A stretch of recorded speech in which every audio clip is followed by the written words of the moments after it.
The Mysteries of Humanity in the Cosmos. The message I sent to the Galactic Council is not just a warning. It is a cry of alarm.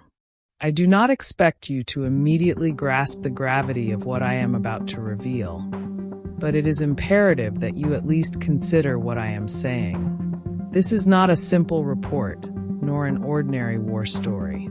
I am here to speak about a species whose actions could alter the balance of power across the galaxy. And to understand this, you must realize that humanity's greatest threat does not come from their technology, but from what drives them, their protective instinct.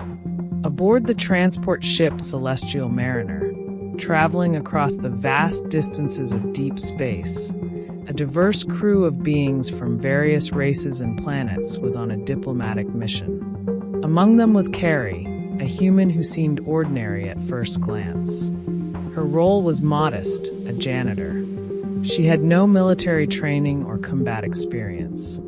Her job was to keep the ship's corridors clean and organized, take care of supplies, and ensure the ship was in optimal condition for the long journey.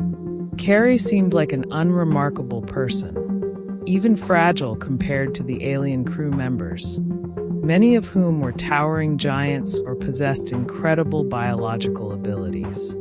However, there was something about her that made her special to the other passengers, especially to the children traveling aboard, small creatures from various alien races under the protection of the Federation. Among them were tiny Raxus, Oxeny, and even an Arcturian infant, whose iridescent fur mesmerized all who beheld it. Carrie, with her immense heart, became deeply attached to these children with a devotion that went beyond professionalism. She treated them as her own, played with them, taught them simple Earth games, and even invented stories to enchant them before bedtime. It was something genuine, and the crew, who observed it all, were moved by the humans' compassion. She called the children my babies, as if they were truly her own. But no one knew what this bond would unleash when the relentless forces of the universe decided to put it to the test. Then, like a nightmare from which no one could awaken, the Rathani pirates attacked.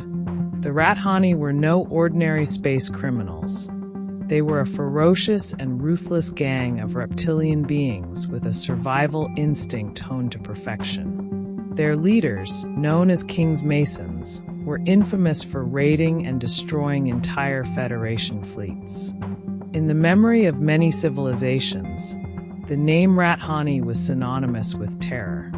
They were experts in invasions and high-precision attacks, their cruelty immortalized among the stars. When the Celestial Mariner was boarded by a Rathani cruiser, there was no time to hesitate.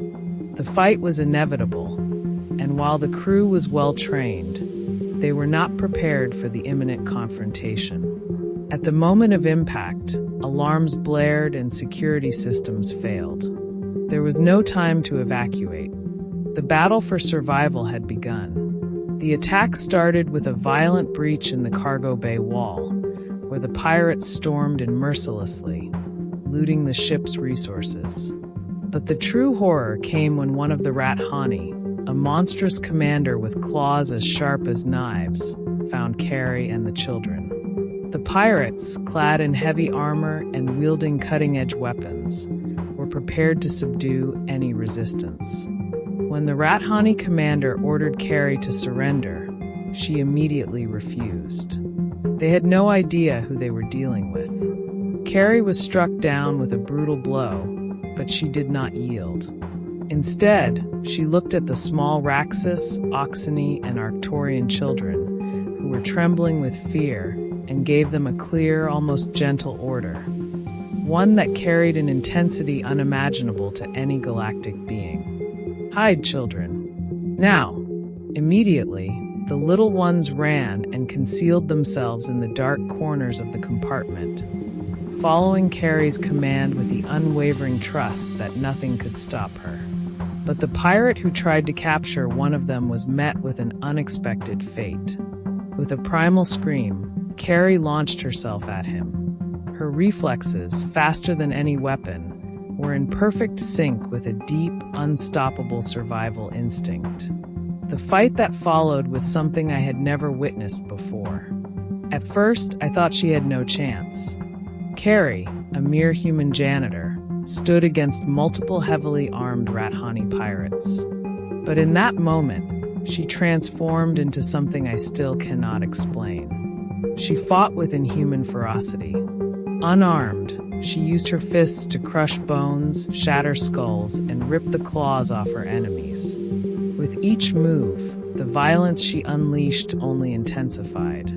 In an act of sheer brutality, Carrie snatched a grenade from one of the pirates, broke his leg with a single blow, and in a maneuver that still leaves me speechless, shoved the grenade into the pirate's armor and pulled the pin.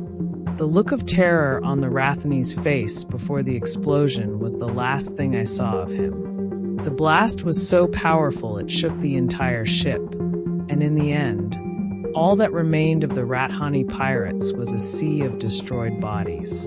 The most terrifying part, however, was not the battle itself.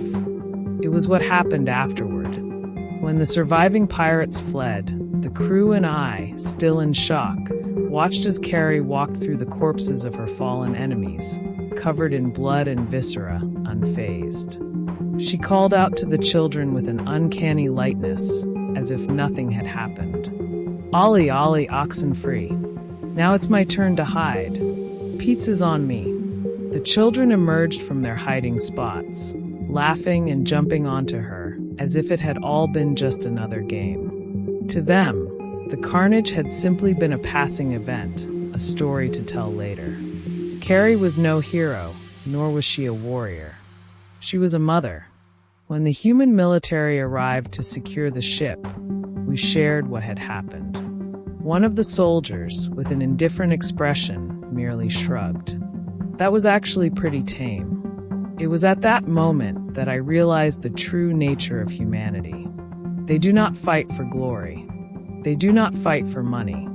They do not fight for fame. They fight for love.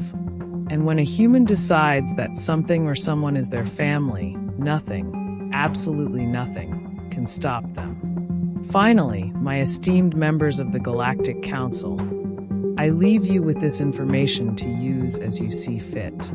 But I offer one last warning. Never, ever threaten a child in the presence of a human. You will not be facing a soldier. You will not be facing a warrior. You will be facing a force of nature, an irrational, relentless, unstoppable entity. The fury of human parenthood is something our galaxy has never before encountered, and that is a path of no return.